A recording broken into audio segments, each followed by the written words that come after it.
ജെയ്റ്റ്ലിക്കെതിരെ ആരോപണം ഉന്നയിച്ച കീർത്തി ആസാദിനെ സസ്പെൻഡ് ചെയ്തതിന് പിന്നാലെ ബി.ജെ.പിയിൽ പൊട്ടിത്തെറി. എൽ.കെ. അദ്വാനി ഉൾപ്പെടെയുള്ള മുതിർന്ന നേതാക്കൾ മുരളി മനോഹർ ജോഷിയുടെ വസതിയിൽ യോഗം ചേർന്നു.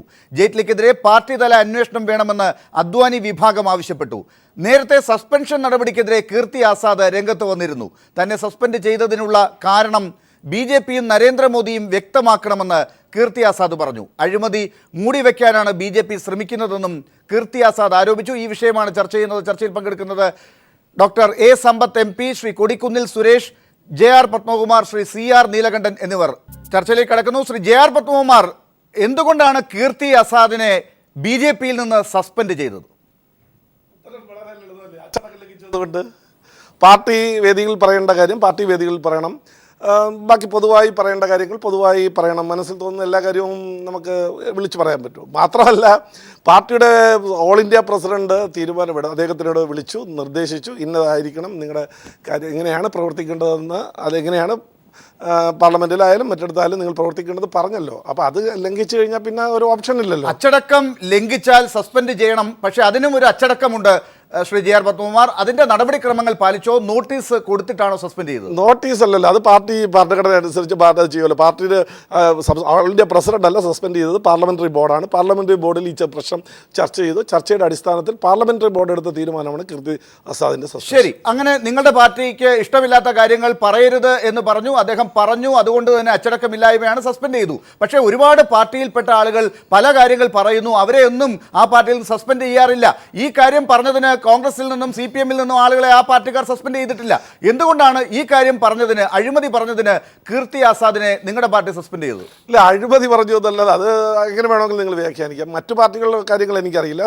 കേരളത്തിൽ നിങ്ങൾ ഒരു മാധ്യമ പ്രവർത്തനം എന്നുള്ള നിലയിൽ ഒന്ന് അന്വേഷിച്ച് നോക്കുക. മാർക്സിസ്റ്റ് പാർട്ടിയിൽ അഭിപ്രായം പറഞ്ഞതിന് അല്ലെങ്കിൽ കത്തയച്ചതിന് നടപടിയെടുത്ത പാർട്ടികൾ ആണ് മാർക്സിസ്റ്റ് പാർട്ടി. കോൺഗ്രസ്സിൽ പിന്നെ ആർക്കറിയാമല്ലോ, എങ്ങനെ വാളെടുത്തവനെല്ലാം വെളിച്ചപ്പാടെന്നുള്ള നിലയിൽ പോകുമ്പോൾ കോൺഗ്രസ്സിന് മാതൃകയാക്കാൻ പറ്റില്ല. ഒരു കേഡപ്രസ്ഥാനം എന്നുള്ള നിലയിൽ ഭാരതീയ ജനതാ പാർട്ടിയെ സംബന്ധിച്ചിടത്ത് അതിൻ്റെ പാർട്ടി അച്ചടക്കം പാലിക്കണം എന്നുള്ള കാര്യം തീർച്ചയാണ്. ആ പാർട്ടി അച്ചടക്കത്തിന് വിരുദ്ധമായി പ്രവർത്തിച്ചാൽ അതിന്റെ കൺസേൺ ബോഡി നടപടി എടുത്തിട്ടുണ്ട്. അയാൾക്ക് ഇന്ത്യയിലെ പാസ്പോർട്ട് നിരോധിച്ചു. ആ പാസ്പോർട്ട് കൊടുക്കാൻ പറഞ്ഞു.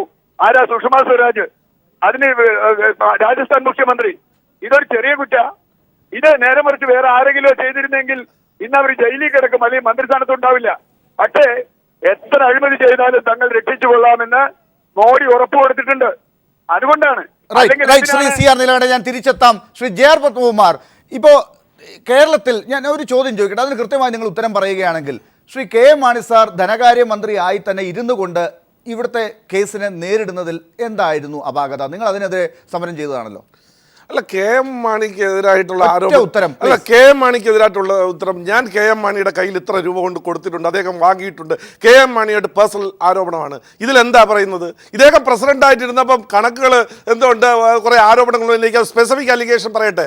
ഞാൻ വേറെ ഒരു കാര്യം കൂടി, സി.ആർ. നീലകണ്ഠൻ പറഞ്ഞത് ഇത്രയും നേരം അല്ലല്ലേ, അതെന്താ പറഞ്ഞത്? ഒരു കാര്യമില്ല. ഇപ്പൊ ഞാൻ പറഞ്ഞു തരാം. കമ്പ്യൂട്ടറും പ്രിന്ററും വാങ്ങിയതിന് 14,000 രൂപ, അങ്ങനെ ഒരു ആരോപണം ഇല്ല ഇതിനകത്ത്. കമ്പ്യൂട്ടർ, പ്രിന്റർ, അത് ഇലക്ട്രോണിക് ഗുഡ്സ് ആണ് വാങ്ങിയത്. ലാപ്ടോപ്പിന് 16,000 രൂപ വാടക ഇനത്തിൽ വാങ്ങി എന്നുള്ളത്, ദിവസ വാടക എന്നുള്ളത് കേട്ടതല്ല, കാണണം നിങ്ങൾ. അതിനെ സംബന്ധിച്ച റിപ്പോർട്ട് പരിശോധിക്കണം. ഈ കമന്റേറ്റേഴ്സും അതുപോലെ തന്നെ മാച്ച് റഫറിക്കും ഇവർക്കെല്ലാം ഇലക്ട്രോണിക് ഗുഡ്സ് വാടകയ്ക്ക് എടുത്തതിന് 5 ദിവസത്തേക്ക് 65,000 രൂപ എന്നാണ് പറഞ്ഞിട്ടുള്ളത്. പിന്നെ അതിനെ ഡിവൈഡ് ചെയ്യുമ്പോൾ 16,000 5 ദിവസത്തേക്ക് 65,000 രൂപ. അപ്പൊ ഒരു ദിവസം ഒരു മാച്ച് റഫറി, മറ്റേ സൈഡ് റഫറി, കമന്റേറ്റർ 4 പേരുണ്ട്. നിങ്ങൾ ഒരാളോടോ ഇതെല്ലാം ഉപയോഗിക്കുന്നത്? അത് ഇലക്ട്രോണിക് ഗുഡ്സ് വാങ്ങി വാടകയ്ക്ക് എടുത്തതിനാണ്. പിന്നീട് വേറൊരു ആരോപണം പറഞ്ഞു തരാം.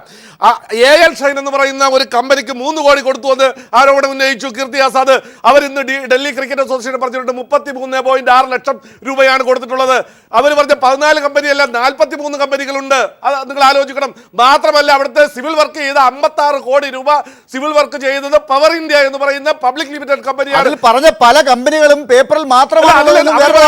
അവർ പറയുന്ന 3 കമ്പനികൾക്ക് ഒരു പൈസ കൊടുത്തിട്ടില്ല. അത് വേണമെങ്കിൽ ഞാൻ ഏത് company, SK consultancy, RK jewellers, Shriram trade com എന്ന് പറയുന്ന കമ്പനികൾക്ക് കൊടുത്തു എന്ന് പറഞ്ഞു. ഒരു പൈസ ഡൽഹി ക്രിക്കറ്റ് അസോസിയേഷൻ കൊടുത്തിട്ടില്ല. ഇങ്ങനെയുള്ള കമ്പനികൾ, അതായത് ഫേക്ക് ആയിട്ടുള്ള കമ്പനികളും ഈ കാര്യത്തിൽ ഒരു അന്വേഷണവും നേരിടാതെ അവിടെ തന്നെ കിടപ്പുണ്ട് എന്നുള്ള കാര്യത്തിൽ ഉറപ്പാണ്.